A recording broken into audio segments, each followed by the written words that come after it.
Hello guys, welcome to our channel CP Sharma classes. आज का हमारा टॉपिक है स्लेजिनेला। हम पढ़ेंगे आज स्लेजिनेला की क्लासिफिकेशन के बारे में, इसके मॉर्फोलॉजी के बारे में, इसके एक्सटर्नल स्ट्रक्चर कैसी होती है, इसकी जो इंटरनल स्ट्रक्चर है, रूट की, स्टेम की, राइजोम की और लीफ की, इन सभी के बारे में डिटेल से इस लेक्चर में स्टडी करेंगे। यह लेक्चर बीएससी वालों के लिए बहुत ही इम्पोर्टेंट है, साथ ही बीएससी में जो प्रैक्टिकल होते हैं उसके लिए भी यह इम्पोर्टेंट है। तो अब हम शुरू करते हैं स्लेजिनेला के क्लासिफिकेशन से। जो स्लेजिनेला है उसे लाइकोफाइटा डिवीजन में रखा गया है। जो डिवीजन होता है उसके अंत में हम लगाते हैं फाइटा शब्द, ठीक है। ये जो फाइटा शब्द है ये लगा हुआ है डिवीजन के लिए, ठीक है। तो इसका डिवीजन हुआ लाइकोफाइटा। इसकी जो क्लास है लिगुलोप्सिडा है। इसका जो ऑर्डर है स्लेजिनेल्स है, फैमिली स्लेजिनेसी, और इसका जीनस है स्लेजिनेला। जीनस के नीचे हम अंडरलाइन करते हैं, ये पता होगा आप सभी को। अब हम देखते हैं कि जो स्लेजिनेला है उसको हम लिटिल क्लब मॉस भी कहते हैं और स्पोइक मॉस भी कहते हैं। इसका डिस्ट्रीब्यूशन कहाँ कहाँ होता है और उसकी हैबिटेट क्या है ये देखते हैं। जो स्लेजिनेला है ये विश्वव्यापी है, पूरे वर्ल्ड में पाया जा रहा है और पूरे वर्ल्ड में लगभग इसकी 700 स्पीसीज पाई जाती है और इंडिया में लगभग इसकी 70 स्पीसीज पाई जाती है।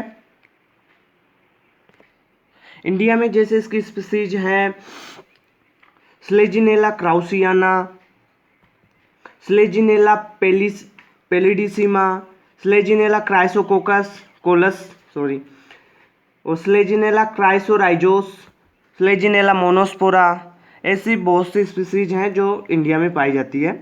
लगभग 70 स्पीसीज हैं टोटल जो इंडिया में पाई जा रही है। अब हम देखते हैं कि जो इसका कहाँ कहाँ ये पाया जा रहा है, मतलब कौन से क्षेत्र में उग रहा है। ये पाया जाता है ट्रॉपिकल और टेम्परेट क्षेत्रों में, जहाँ पर नम और छायादान स्थान हो, यानी ये मॉइस्चर क्षेत्र होते हैं वहाँ पर पाया जाता है। ट्रॉपिकल और टेम्परेट स्थानों पर भी यह पाया जाता है, ठीक है। अधिकतर जातियां नम व छायादार स्थानों पर उगती है तथा इसकी जो जातियां होती है बहुवर्षीय होती है, परंतु कुछ जातियां जैसे स्लेजिनेला ग्रेसिलिमा और स्लेजिनेला पिग्मिया में एनुअल होती है, एक वर्षीय होती है। स्लेजिनेला की कुछ जातियां जीरोइक होती है, यानी मरुद्भिद आवासों में पाई जाती है, जैसे स्लेजिनेला लेपिडोफिला, स्लेजिनेला रूपेस्ट्रिस, स्लेजिनेला राजस्थानेंसिस। ये क्या है कि मरुद्भिद में पाई जाती है, ठीक है। हम देख रहे हैं डिस्ट्रीब्यूशन और हैबिट में। जो स्लेजिनेला है इसकी बहुत सी जातियां मरुद्भिद यानी जीरोफाइटिक होती है। जीरोफाइटिक में है स्लेजिनेला राजस्थानेंसिस यानी लेपिडोफिला, स्लेजिनेला, स्लेजिनेला रूपेस्ट्रिस, ऐसी कुछ जातियां बहुत सी हैं, ठीक है। अब हम देखते हैं कि जो एक जाति होती है स्लेजिनेला लेपिडोफिला। जो स्लेजिनेला लेपिडोफिला है इसको हम पुनर्जीवनी पादप कहते हैं। इसे पुनर्जीवनी पादप इसलिए कहते हैं क्योंकि यह पादप शुष्क परिस्थितियों में शुष्क होकर गोल गेंद के समान आकृति बना लेता है तथा अनुकूल परिस्थितियों में जल उपलब्ध होने पर यह प्रसारित होकर पुनः हरा भरा हो जाता है। इस कारण इसको पुनर्जीवनी पादप कहते हैं।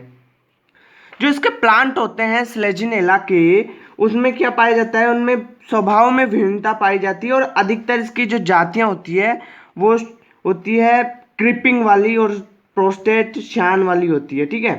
कुछ जातियां इरेक्ट भी होती है इसकी। इरेक्ट में जैसे स्लेजिनेला स्लेजिनाइडिस, ठीक है। शान, क्रिपिंग, उधर्व, अर्ध उधर्व, एपिफाइटिक प्लांट भी होते हैं इसके कुछ। जो स्लेजिनेला है उसका जो स्पोरोफाइट होता है वो कोमल होता है और शाकीय होता है, ठीक है। स्पोरोफाइट का मतलब क्या हो गया कि यह रूट, स्टेम और लीफ में बटा हुआ रहता है। स्पोरोफाइट का मतलब रूट, स्टेम और लीफ में बटा हुआ रहता है। कुछ जातियों में इसमें राइजोफोर भी पाए जाते हैं और पादप का आकार कुछ सेमी से लेकर कुछ मीटर तक होता है, कुछ सेमी में होता है इसका। स्लेजिनेला स्लेजिनाइडिस और मीटर में लंबाई मापी जाती है विल्डोनोवा की, स्पीसीज विल्डोनोवा, स्लेजिनेला विल्डीनोवा की, ठीक है। अब देखते हैं हम जो प्लांट स्ट्रक्चर है इसकी, इसके आधार पर इसे दो उपवंशों में बांटा गया है। कौन से दो उपवंश हैं? पहला है होम्योफिलम और दूसरा है हेटेरोफिलम में बांटा गया है। ये जो स्पीसीज है ये है स्लेजिनेला क्राउसियाना की और ये है स्लेजिनेला स्पाइनुलोसा की। ठीक है, ये स्ट्रक्चर दे रखी है क्राउसेनिया की और ये स्पाइनुलोसा की। इसमें जो ये है स्ट्रोबिलस पाया जाता है, इसमें ऊपर इसमें लीव्स पाई जाती है। लीव दो प्रकार की होती है इसमें, ठीक है, डोर्सल और वेंट्रल वाली दो लीफें होती है। ये इसका राइजोफोर है, यहाँ पे इसकी राइजोफोर के नीचे रूट पाई जा रही है, स्टेम होता है। ठीक है, हम देख रहे थे कि जो प्लांट स्ट्रक्चर होती है इसकी, इसके आधार पर इसको दो उपवंशों में बांटा गया है। पहला होता है होम्योफिलम और दूसरा होता है हेटेरोफिलम। ठीक है, तो हम दोनों उपवंशों की स्टडी करते हैं, होम्योफिलम में क्या होता है और हेटेरोफिलम में क्या होता है। होम्योफिलम होता है इस उपवंश के सदस्यों में जो स्टेम होता है इरेक्ट होता है और डाइकोटोमसली ब्रांचड होता है। जो होम्योफिलम है इसमें जो स्टेम होता है वो इरेक्ट होता है और डाइकोटोमसली ब्रांचड होता है। इसमें जो लीव्स होती है वो आइसोफिलस होती है यानी संपर्णी होती है तथा सर्पिल क्रम में विन्यासित होती है। ठीक है, इस उपवंश में ये जो होमोफिलम उपवंश है इसमें लगभग 50 जातियां सम्मिलित की गई है। जैसे इसके एग्जाम्पल लिखे तो हम स्लेजिनेला रूपेस्ट्रिस, इसका जो होम्योफिलस है फिलम है उसका एग्जाम्पल है स्लेजिनेला रूपेस्ट्रिस, स्लेजिनेला पिग्मिया, ठीक है, स्लेजिनेला स्लेजिनाइडिस। ओके, अब हम दूसरा देखते हैं हेटेरोफिलम। ठीक है, दूसरा जो प्लांट स्ट्रक्चर के आधार पर दूसरा उपवंश है इसका हेटेरोफिलम। और हेटेरोफिलम में क्या होता है कि जो स्टेम होता है, ये स्टेम है, जो स्टेम होता है वो प्रोस्टेट होता है, डोर्सी वेंट्रल होता है। डोर्सी वेंट्रल का मतलब पृष्ठधर होता है हिंदी में। जो दूसरा इसका उपवंश होता है हेटेरोफिलम, उसमें जो स्टेम होता है वो प्रोस्टेट होता है, डोर्सी वेंट्रल होता है और अनियमित ब्रांचड होता है, यानी इसमें ब्रांचिंग पाई जाती है अनियमित। ठीक है, इसकी जो लीप्स होती है हेटेरोफिलम की वो हेटेरोफिलस होती है यानी विषम पर्णी होती है, दो तीन प्रकार की होती है, लगभग दो प्रकार की मानी जाइए। ठीक है, और जो ये लीप्स होती है वो चार अनुदैर्ध्य पंक्तियों में विन्यासित होती है और अक्ष के वेंट्रल सतह पर उपस्थित दो पंक्तियों की पत्तियां बड़ी डोर्सल वाली होती है। और ठीक है, जो डोर्सल सतह पर व्यवस्थित पंक्तियों की जो पत्तियां होती है वो अपेक्षाकृत छोटी होती है। ठीक है, और वेंट्रल वाली पत्तियां होती है वो बड़ी होती है। ठीक है, इसका एग्जांपल दिखाता हूं मैं एक बार। ये है वेंट्रल लीफ और ये है डोर्सल लीफ। डोर्सल लीफ पाई जा रही है अपनी छोटी वाली, ठीक है, और ये वेंट्रल है, ये लंबी पाई जा रही है, बड़ी है। जो इसकी लीफ होती है उसमें लिग्यूल होता है और मिडरीप पाई जाती है। ठीक है गाइस, अब हम देखते हैं जो स्लेजिनेला है उसकी रूट के बारे में, उसकी रूट की इंटरनल स्ट्रक्चर और जो बाहरी संरचना है और आंतरिक संरचना है दोनों की स्टडी करेंगे हम, एक्सटर्नल और इंटरनल स्ट्रक्चर की। तो पहले देखते हैं रूट की एक्सटर्नल स्ट्रक्चर के बारे में। जो रूट होती है वो प्राथमिक जड़ अल्पकाली होती है और वयस्क पादप में अपस्थानिक जड़ें पाई जाती है, यानी प्राथमिक जड़ अल्पकालिक होती है इसमें और वयस्क पादप में अपस्थानिक जड़ें पाई जाती है। ठीक है, इसकी जो जड़ें होती है वो मुलायम, पतली और द्विभाजी शाखित होती है। स्लेजिनेला की अधिकतर जातियों में स्तंभ में द्विभाजी बिंदु से दीर्घ अशाखित तथा पर्णविहीन शाखाएं भूमि की ओर विकसित होती है और जिन्हें हम राइजोफोर कहते हैं। ठीक है, राइजोफोर जिन्हें कहते हैं। राइजोफोर के शीर्ष पर अपस्थानिक जड़ों का गुच्छा उपस्थित होता है। जो राइजोफोर होता है उसके जो ऊपरी सतह होती है यानी शीर्ष पर एपेक्स पार्ट पर अपस्थानिक जड़ों का गुच्छा पाया जाता है। अब हम देखते हैं जो रूट है इसकी इंटरनल स्ट्रक्चर के बारे में। इसकी इंटरनल स्ट्रक्चर की स्टडी हम इसकी epidermis, hypodermis, cortex, endodermis, pericycle, इसके जो पिथ है इन में बांट कर सकते हैं। ठीक है, तो पहले देखते हैं जो रूट होती है, इसमें रूट हेयर प्रेजेंट होते हैं। ये है रूट हेयर, ठीक है, ये रूट हेयर है, इसमें ये पाए जा रहे हैं रूट हेयर। इसमें ये जो बाहर पाई जा रही है, बाहर की जो लेयर होती है, इसे हम कहते हैं एपिडर्मिस। ठीक है, सबसे बाहर की इसकी जो लेयर होती है एपिडर्मिस होती है। कुछ में इसमें क्यूटिकल भी पाई जाती है, कुछ प्लांट्स में इसमें क्यूटिकल भी हो सकती है। जो एपिडर्मिस होती है उसके जस्ट नीचे वाली जो सेल्स होती हैं उन्हें हाइपोडर्मिस कहते हैं। ठीक है, और ये जो हाइपोडर्मिस सेल्स होती है, इनमें क्या पाया जाता है कि इंटरसेलुलर स्पेस नहीं होता है, इसमें इंटरसेलुलर स्पेस नहीं पाया जाता है। फिर बांटा इसको कोर्टेक्स में, फिर कोर्टेक्स को दो भागों में बांट सकते हैं, आउटर और इनर के बारे में। ठीक है, एंडोडर्मिस, फिर आ गई ये वाली है इसकी पेरिसाइकिल, फिर आ गया फ्लोएम, जाइलम, और लास्ट में जो ये है रूट हेयर। ठीक है, जाइलम, मेटाजाइलम और प्रोटोजाइलम में बटा हुआ रहता है। अब देखते हैं, प्रत्येक की स्टडी करते हैं एपिडर्मिस से लेकर इसकी स्टील तक की। ठीक है, जो इसकी एपिडर्मिस होती है वो एक स्तरीय होती है, क्यूटिकल युक्त होती है, स्पर्श रेखीय दीर्घित होती है। ठीक है, स्पर्श रेखीय दीर्घित सेल्स से बनी हुई होती है और कुछ सेल्स मूल रोम का निर्माण करती है। ये तो होगी इसकी एपिडर्मिस की बात। अब हम देखते हैं इसका कोर्टेक्स। ठीक है, ये है इसका कोर्टेक्स। जो एपिडर्मिस है उसके जस्ट नीचे वाली जो लेयर होती है वो हाइपोडर्मिस कहलाती है, कोर्टेक्स और एपिडर्मिस के बीच वाली लेयर। ठीक है, इसमें इंट्रासेलुलर स्पेस नहीं पाए जा रहे हैं। ओके, अब हम देखते हैं इसका कोर्टेक्स। और इसका जो कोर्टेक्स होता है उसको दो भागों में हम बांट सकते हैं, एक होता है आउटर कोर्टेक्स और एक होता है इनर कोर्टेक्स। ठीक है, जो इसका कोर्टेक्स होता है वो बहुस्तरीय मृदुतक सेल्स का बना होता है और सम स्पीसीज में इसको आउटर और इनर के रूप में हम बांट सकते हैं। अब देखते हैं आउटर कोर्टेक्स के बारे में। जो आउटर कोर्टेक्स होता है इसका वो 2 से 3 स्क्लेरम काइमोटस सेल्स का बना होता है, यानी 2 से 3 दृढ़ोत्तकीय सेल्स का बना हुआ होता है। ठीक है, जिसे हाइपोडर्मिस कहते हैं। ठीक है, इसका जो इनर कोर्टेक्स होता है वो 4 से 6 मृदुतकीय सेल्स यानी पेरेनकाइमोटस सेल्स का बना होता है और 4 से 6 लेयर होती है ये। ठीक है, अब देखते हैं इसकी स्टील के बारे में। जो इसमें स्टील होती है वो प्रोटो स्टील होती है। इसकी स्टील कौन सी होती है? प्रोटो स्टील होती है। जो कोर्टेक्स होता है इसके सबसे अंदर वाला भाग होता है एंडोडर्मिस, और एंडोडर्मिस होता है ना, इसके जस्ट नीचे एक लेयर पाई जाती है जिसे हम पेरिसाइकिल कहते हैं। ये एंडोडर्मिस है, एंडोडर्मिस के जस्ट नीचे ये है इसकी पेरिसाइकिल।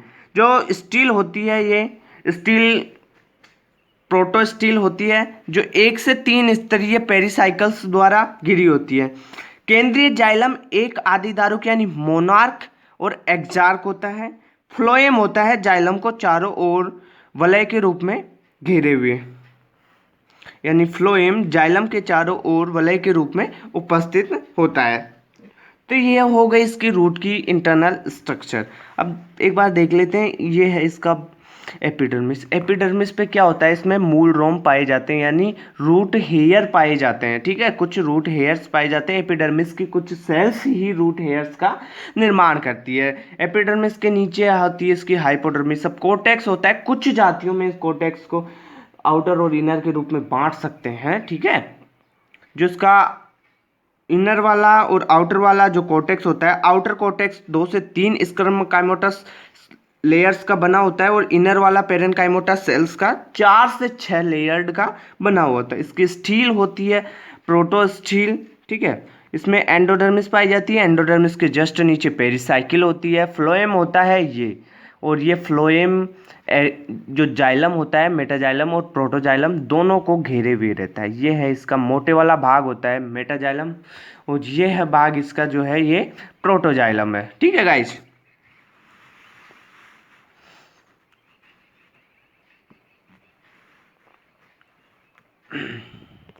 अगर आप नोट्स की फोटोकॉपी या इन नोट्स को स्क्रीनशॉट या व्हाट्सएप पे लेना चाहते हैं इनकी फ़ोटो, तो आप मेरे से संपर्क कर सकते हैं।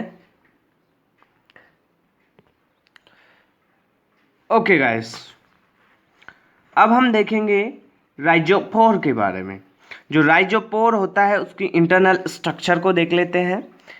जो राइजोपोर होता है उसमें रूट हेयर नहीं पाए जाते हैं। ठीक है, इसकी ये है एपिडर्मिस, एपिडर्मिस के जस्ट नीचे हाइपोडर्मिस, फिर इसका कोर्टेक्स आ गया। कोर्टेक्स को बांटा हमने आउटर और इनर भाग में, फिर आ गया इसका एंडोडर्मिस, फिर आ गया पेरिसाइकिल। ठीक है, फ्लोएम जाइलम को घेरे हुए पाया जा रहा है। ठीक है, अब हम एक एक की स्टडी करते हैं। जो इसकी एपिडर्मिस होती है वो वन लेयर्ड होती है, एक स्त्री होती है और बाहर से क्यूटिकल के द्वारा ढकी हुई हो सकती है। इसमें क्या पाया जाता है, रूट हेयर नहीं पाए जाते, ओनली क्यूटिकल की लेयर होती है और एक स्तरीय होती है ये, ठीक है, एपिडर्मिस। रूट हेयर्स इसमें नहीं पाए जा रहे हैं इसकी एपिडर्मिस में, ये ध्यान रखने की बात है। अब देखते हैं इसकी हाइपोडर्मिस। एपिडर्मिस के जस्ट नीचे वाली जो सेल्स हैं वो हाइपोडर्मिस हैं, ये कुछ अलग ही सेल्स बनी हुई है, ये है हाइपोडर्मिस सेल्स, ठीक है गाइस। अब आ गया इसका कॉर्टेक्स। जो कॉर्टेक्स होता है उसको हम दो भागों में बांट सकते हैं, एक होता है आउटर कॉर्टेक्स और दूसरा होता है inner cortex. Outer cortex sclerenchymatous cells का बना होता है, जबकि इनर कॉर्टेक्स होता है पेरेनकाइमोटस सेल्स का बना होता है। जो कॉर्टेक्स होता है आउटर कॉर्टेक्स वो 2 से 3 स्तरीय होता है, जबकि जो इनर कॉर्टेक्स होता है उसमें लेयर, ये वाला जो क्षेत्र है इसका ये है कॉर्टेक्स, ठीक है गाइस। ये वाला क्षेत्र इसका कॉर्टेक्स कहलाता है। कॉर्टेक्स के जस्ट नीचे पाई जाती है एंडोडर्मिस, और एंडोडर्मिस के जस्ट नीचे ये वाली जो सेल्स हैं ये पाई जा रही हैं, इनको हम पेरिसाइकिल कहते हैं। पेरिसाइकिल के बाद पाया जा रहा है इसमें फ्लोएम, ठीक है गाइस, ये है फ्लोएम सेल्स है। अब देखते हैं इसकी स्टील के बारे में। जो इसमें स्टील होती है वो प्रोटो स्टील होती है, ठीक है। मोनार्क और एक्सार्क स्टील पाई जा रही है, ठीक है। जो क्रूशियाना स्लेजिनेला क्रूशियाना है उसमें केंद्रीय प्रोटोजाइलम के चारों ओर मेटाजाइलम की वलय, इसे सेंट्रोजाइलिक स्टील कहते हैं, ठीक है। क्रूशियाना है उसमें केंद्रीय प्रोटोजाइलम के चारों ओर मेटाजाइलम की वलय होती है और इसे हम सेंट्रोजाइलिक स्टील कहते हैं, ठीक है। जाइलम के चारों ओर फ्लोएम, जो जाइलम होता है इसका वो फ्लोएम के द्वारा गिरा हुआ रहता है, जैसे डायग्राम में आप देख सकते हैं।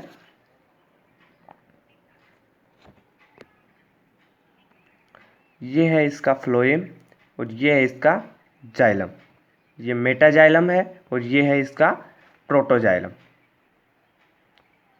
ये है एपिडर्मिस, ये इसकी हाइपोडर्मिस हो गई। फिर ये जो सेल्स आ गई ये कॉर्टेक्स वाली आ गई। ये वन लेयर है, ये एंडोडर्मिस है, एंडोडर्मिस के जस्ट नीचे है ये है पेरिसाइकिल। पेरिसाइकिल के बाद में आ गया इसका फ्लोएम, फ्लोएम के बाद में आ गए ये जाइलम, ठीक है गाइस। जो राइजोफोर है इसके बाद इसकी मॉर्फोलॉजी के बारे में अलग अलग साइंटिस्ट ने अलग अलग अवधारणाएं दी है, ठीक है। कुछ साइंटिस्ट बताते हैं कि ये रूट है, कुछ बताते हैं कि ये स्टेम है, और कुछ साइंटिस्ट बताते हैं कि ये इंडिपेंडेंट ऑर्गन है। तो पहले हम देखते हैं कि एक साइंटिस्ट थे वॉन टिंघम, दूसरा था हार्वे गिबन और अपहोप, ये 3 साइंटिस्ट थे। इन्होंने बताया कि जो ये राइजोपोर है ये रूट है। कौन कौन से साइंटिस्ट ने बताया, वॉन टिंघम, हार्वे गिब्सन और अपहोप ने 1920 में बताया, ठीक है। इन्होंने इस आधार पे बताया कि राइजोफोर एक रूट है। इन्होंने देखा कि ये जो रूट जो राइजोफोर है ये पॉजिटिव जियोट्रॉपिक है, यानी धनात्मक गुरुत्वानुवर्ती है। साथ में इसकी जो लीव्स हैं वो इसमें एब्सेंस होती है। रूट होती है, जो इसकी स्ट्रक्चर होती है वो रूट के इक्वल होती है, रूट के जैसी इसमें स्ट्रक्चर पाई जाती है। और ये पोलिस्ट्रिक तने वाली जातियों में भी राइजोफोर में जड़ के समान एक ही रंग पाई जाती है। वॉन्टोप और सुसेक्स के अनुसार राइजोफोर में जो ऑक्सिन ट्रांसलोकेशन होता है वो जड़ की तरह ही होता है, ठीक है गाइस। दूसरा है राइजोफोर एक स्टेम है। यह अवधारणा दी थी ब्रुकमैन, वार्टसेल और ट्रोल ने। बुकमैन, वार्टसेल और ट्रोल ने ये बताया था 1910 में, ठीक है। ये इस बेसिस पे बताया कि इसकी जो ओरिजिन है वो एक्सोजीनियस होता है, ठीक है। इसमें जो ओरिजिन है वो एक्सोजीनियस होता है। साथ में इसमें मूल रोम और मूल गोप यानी रूट कैप और रूट हेयर्स नहीं पाए जा रहे हैं, ठीक है। उसका जो डेवलपमेंट होता है वो एंगल मेरिस्टम से होता है, जो तने की 2 शाखाओं के मध्य स्थित होती है। और कोशिक के अनुसार कोणीय विभिजयों तक एक भ्रूणीय प्रवाह है, अतः राइजोफोर एक स्तंभ हो गया। कुछ कंट्रोल्ड एक्सपेरिमेंट कंडीशंस में इसमें पर्णिल प्रवाह यानी फोलर सूट्स में विकसित किया जा सकता है, इसमें कुछ में, ठीक है। अब देखते हैं जो राइजोफोर है वो इंडिपेंडेंट ऑर्गन है। यह अवधारणा भी दी थी गाबिल और बाबर ने, ठीक है। गाविल और बावर ने ये बताया, उन्होंने बताया कि जो ये राइजोफोर है वो ना तो स्टेम है और ना ही रूट है, ये एक इंडिपेंडेंट ऑर्गन है, ये एक स्वतंत्र अंग है। तो हमने देखा कि मोर्फोलॉजी नेचर ऑफ राइजोफोर के बारे में 3 बातें बताई गई थी। कुछ लोग इसे रूट कहे, कुछ ने इसे स्टेम कहा और कुछ ने इसे इंडिपेंडेंट ऑर्गन कहा। Please guys subscribe my channel. इस चैनल पर बीएससी। अब हम देखते हैं स्लेजिनेला के स्टेम के बारे में। इसकी इंटरनल स्ट्रक्चर और जो एक्सटर्नल स्ट्रक्चर है उसकी फुल स्टडी कर रहे हैं। जो स्टेम है उसमें क्या होता है कि जो स्टेम होता है वो डाइकोटोमसली ब्रांच होता है सभी जातियों में, ठीक है। पर जो हमने देखा था कि इसकी जो स्ट्रक्चर है उसके आधार पर इसको 2 उपवंशों में बांटा गया था, होम्योफिलम और हेटेरोफिलम। जो होम्योफिलम उपवंश है उसका स्टेम इरेक्ट होता है, जबकि हेटेरोफिलम का स्टेम होता है प्रोस्टेट, ठीक है, और डोर्सी वेंट्रल, ठीक है। सभी जातियों में स्टेम जो होता है वो डाइकोटोमसली ब्रांचड होता है, बट इसमें जो एक शाखा होती है वो ज़्यादा ग्रो कर जाती है, यानी लगातार ग्रो करती रहती है, ठीक है। इस कारण इसमें मोनोपोडियल लक्षण आ जाते हैं, ठीक है। स्तंभ की वृद्धि एक शीर्ष कोशिका द्वारा होती है। और अगर हम इसका जो स्टेम होता है उसकी सेक्शन कटिंग करते हैं तो इसमें हमें ट्रेबेक्युली दिखाई देती है। ये स्लेजिनेला की एक बहुत अच्छा करेक्टर है। इससे हम प्रैक्टिकल में पहचान सकते हैं कि जो दिया गया स्टेम किसका है उसकी ट्रेबेक्युली की मदद से। इसमें एयर चैम्बर होते हैं, साथ में ट्रेबेक्युली प्रेजेंट होती है। ट्रेबेक्युली ये स्लेजिनेला का ये स्टेम है, इसमें ये स्टील है, ये जिसका इनर नोड पार्ट है, ये नोड है। तो अगर इसकी हम सेक्शन कटिंग करते हैं तो इसकी आउटलाइन कुछ ऐसी दिखाई देती है। इसमें ये होती है ट्रेबेक्युली, ठीक है। ये स्पीसीज है स्लेजिनेला क्राउसियाना की आउटलाइन की स्ट्रक्चर है, ये स्लेजिनेला क्राउसियाना की, ठीक है। तो इसमें ये ट्रेबेक्युली प्रेजेंट होती है और यही इसका मेन कैरेक्टर होता है। अब हम इसकी स्टडी करते हैं इंटरनल स्ट्रक्चर की। स्लेजिनेला का जो स्टेम होता है उसकी इंटरनल स्ट्रक्चर में इसकी जो एपिडर्मिस होती है उसके ऊपर पाई जाती है क्यूटिकल, ठीक है। ये होती है इसकी एंडो एपिडर्मिस, एपिडर्मिस के जस्ट नीचे पाई जाती है हाइपोडर्मिस, ठीक है। ये जूम करके मैं दिखा रहा हूँ, ये देखिए, ये है इसकी क्यूटिकल, ये है इसकी एपिडर्मिस, ये पाई जा रही है, कुछ अलग सी सेल्स दिख रही हैं, ये होती है इसकी हाइपोडर्मिस, ठीक है। ये पाया जाएगा इसमें कोर्टेक्स। ये मेंस स्ट्रक्चर्स पाई जा रही है इन्हें हम ट्रेबेक्युली कहते हैं, ठीक है। और एक बात और ध्यान रखना, जो ट्रेबेक्युली होती है वो मरोद्भिद जातियों में, कुछ जातियां मरोद्भिद होती है उनमें नहीं पाई जाती है। कुछ मरुद्भिद जातियों में ट्रेबेक्युली नहीं पाई जाती है, ठीक है गाइस। अब हम देखते हैं इसकी एपिडर्मिस के बारे में। जो इसकी एपिडर्मिस होती है वो 1 लेयर्ड होती है और आयताकार या दीर्घित सेल्स की बनी होती है, ठीक है। इसमें क्यूटिकल की लेयर पाई जाती है एपिडर्मिस के बाहर, तथा इसमें स्टोमेटा नहीं पाए जाते हैं। जो इसकी इंटरनल स्ट्रक्चर होती है इसमें बाहर की एपिडर्मिस के बाहर इसमें स्टोमेटा नहीं पाए जाते हैं इसकी स्ट्रक्चर में, ठीक है। एपिडर्मिस आयताकार और दीर्घित सेल्स की बनी हुई होती है।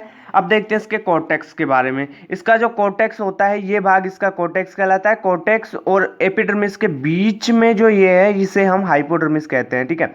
कॉर्टेक्स को हम 2 भागों में बांट सकते हैं, आउटर कॉर्टेक्स और इनर कॉर्टेक्स। जो इसका आउटर कॉर्टेक्स होता है वो 2 से 3 लेयर्ड होता है और स्क्लेरेनकाइमोटस सेल्स का बना हुआ होता है। आउटर कॉर्टेक्स स्क्लेरेनकाइमोटस सेल्स का बना हुआ होता है। अब देखते हैं इसका इनर कॉर्टेक्स के बारे में। जो इनर कॉर्टेक्स होता है वो अधस्थ त्वचा के नीचे 4 से 6 स्तरीय पतली भित्ति की पॉलीगोनल सेल्स, ठीक है, पॉलीगोनल सेल्स का बना हुआ होता है और अंतरकोशिकीय अवकाशों रहित होता है, यानी अंतरकोशिकीय अवकाशों नहीं पाए जाते हैं। इसमें हरित उत्तकी यानी क्लोरेनकाइमोटस सेल्स का क्षेत्र होता है। अब हम देखते हैं इसके ट्रेबेक्युली के बारे में। जो ट्रेबेक्युली होती है रंभ व वल्कुट के मध्य एक बड़ा खुला वायुस्थान पाया जाता है जिसमें ट्रेबेक्युली रंब से यानी स्टील से लटकी हुई पाई जाती है। ये इसके स्टील से ये जो लटकी हुई स्ट्रक्चर्स होती है इन्हें हम ट्रेबेक्युलिस कहते हैं। ये रूपांतरित एंडोडर्मिस सेल्स हैं जिनमें कंपेनियन स्ट्रिप्स पाई जाती है, वो ही ट्रेबेक्युली होती है। ये ट्रेबेक्युली क्या है कि एंडोडर्मिस सेल्स की रूपांतरण है, एंडोडर्मिस सेल्स का रूपांतरण है, और जो ट्रेबेक्युलीज होती है उनमें कैस्पेरियन स्ट्रिप्स पाई जाती है। ठीक है गाइस, अब देखते हैं स्लेजिनेला की जो स्टील है स्टेम की, वो प्रोटोस्टील होती है, और जो मोनोस्टिलिक अवस्था में जाइलम डाइआर्क और एक्जार्क होता है, जबकि डायस्टिलिक और पॉलीस्टिलिक अवस्था में जाइलम मोनोआर्क और एक्जार्क होता है। ठीक है, इसका जो जाइलम होता है वो फ्लोएम और पेरिसाइकिल द्वारा गिरा हुआ रहता है। इसका ये जाइलम है ये फ्लोएम द्वारा घिरा हुआ रहता है, उसके बाहर ये पेरिसाइकिल पाई जाती है, इसमें एंडोडर्मिस नहीं है। ये है ट्रेबेक्युली। हम ट्रेबेक्युली को एंडोडर्मिस का रूपांतरण ही मान सकते हैं, और ये जो ट्रेबेक्युलीज होती है इसमें कैस्पेरियन स्ट्रिप्स पाई जाती है। ठीक है गाइस, ये है इसके एयर चैम्बर, ये है इसका मेटाजाइलम, और ये जो छोटी स्ट्रक्चर्स होती है ये है प्रोटोजाइलम। अब हम देखते हैं इसकी लीप की स्ट्रक्चर के बारे में। इसकी जो लिप्स होती हैं वो छोटी, सरल, बेलनाकार और अंडाकार होती है। इसकी लिप्स में क्या पाई जाती है, मिड वेन पाई जाती है, यानी मिड रिप्स पाई जाती है। ये इसकी लीप की स्ट्रक्चर है, और इसकी लीफ में मिड रिप पाई जाती है। ये है जो लिग्यूल पाया जाता है लीप के साथ। ठीक है, अधिकतर जातियों में पत्तियां होती है इसकी पतली और कोमल होती है, परंतु जीरोफिटिक जो स्पीसीज होती है उनमें अपेक्षाकृत मोटी और कठोर लिप्स पाई जाती है। ठीक है, प्रत्येक पत्ती की ऊपरी सतह पर आधार से संलग्न एक छोटी झिल्ली नुमा अतिवृद्धि पाई जाती है, जिसे हम लिग्यूल कहते हैं। ठीक है, लिग्यूल तरुण पत्तियों में स्पष्ट व क्रियाशील होता है तथा परिपक्व पत्तियों में झड़कर गिर जाता है। यानी जो नई पत्तियां होती हैं उनमें लिग्यूल होता है स्पष्ट और कार्यशील यानी क्रियाशील होता है, और जो पत्तियां जैसे जैसे बड़ी हो जाती है यानी परिपक्व हो जाती है तो उनमें लिग्यूल झड़कर गिर जाता है। बीजाणु पर्ण में लिग्यूल बीजाणुधानी तथा पर्णफलक के मध्य स्थित होता है। ये इसकी स्लेजिनेला की लीफ में जो लीव्स होती है वो दो प्रकार से हम देख सकते हैं उनको, वेंट्रल लीव्स और डोर्सल लीव्स। इसकी जो वेंट्रल लीव्स होती है वो होती है बड़े आकार की, जबकि जो डोर्सल लीव्स होती है वो छोटे आकार की होती है। ये इसका स्टेम है, ये इसकी डोर्सल लीव्स है, और ये है इसकी वेंट्रल लीव्स। ये लीफ की स्ट्रक्चर है पूरी लीफ की। इसकी लीफ में एक लिग्यूल पाया जा रहा है। लिग्यूल तरुण पत्तियों में क्रियाशील होता है और परिपक्व पत्तियों में झड़कर गिर जाता है। अब हम देखते हैं इसकी इंटरनल स्ट्रक्चर के बारे में। पहले लीफ की इंटरनल स्ट्रक्चर देख लेते हैं। ये लीफ की इंटरनल स्ट्रक्चर दे रखी है। इसमें यह है इसकी अपर एपिडर्मिस, ये लोअर एपिडर्मिस। ठीक है, ये इसकी मेसोफिल सेल्स हैं, ये वेस्कुलर बंडल है इसका, और ये है इसकी इंटरसेलुलर स्पेस। ठीक है, दोनों बाह्य त्वचा ऊपरी और निचली यानी अपर एपिडर्मिस और लोअर एपिडर्मिस दोनों एक स्तरीय होती है, वन लेयर्ड होती है। ठीक है, इनकी कोशिकाओं में क्लोरोप्लास्ट प्रेजेंट होता है। जो अपर एपिडर्मिस और लोअर एपिडर्मिस दोनों सेल्स जो होती हैं वो एक स्तरीय होती है, और इनकी सेल्स में क्लोरोप्लास्ट प्रेजेंट होता है। अधिकतर जातियों में दोनों स्तरों की कोशिकाएं एक समान होती है, परंतु स्लेजिनेला मार्टिनसी में ऊपरी बाह्य त्वचा होती है यानी अपर एपिडर्मिस बड़ी शंक्वाकार होती है, जबकि निचली बाह्य त्वचा की कोशिकाएं छोटी होती है, और जो स्टोमेटा होते हैं वो सामान्यतः निचली सतह पर ही पाए जाते हैं। ठीक है, दोनों एपिडर्मिस यानी अपर एपिडर्मिस और लोअर एपिडर्मिस के मध्य क्लोरोफिल युक्त स्पंजी उत्तक के रूप में मेसोफिल सेल्स पाए जाते हैं।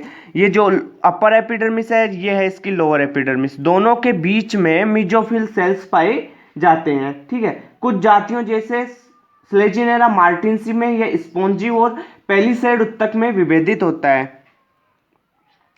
जो इसकी मध्य सिरा होती है, मध्य सिरा क्षेत्र में एक केंद्रिक यानी सीनोसेंट्रिक संवहन पुल स्थित होता है, वेस्कुलर बंडल होता है एक ये जैसे ये दिखा रखा है यहाँ पे डायग्राम में, स्तनपुल के केंद्रीय भाग में जाइलम ट्रैकिट्स होती है जो फ्लोएम की ऊपरी वलय द्वारा परिबद्ध रहती है। स्तनपुल के चारों ओर बंडल शीथ सेल्स होती है।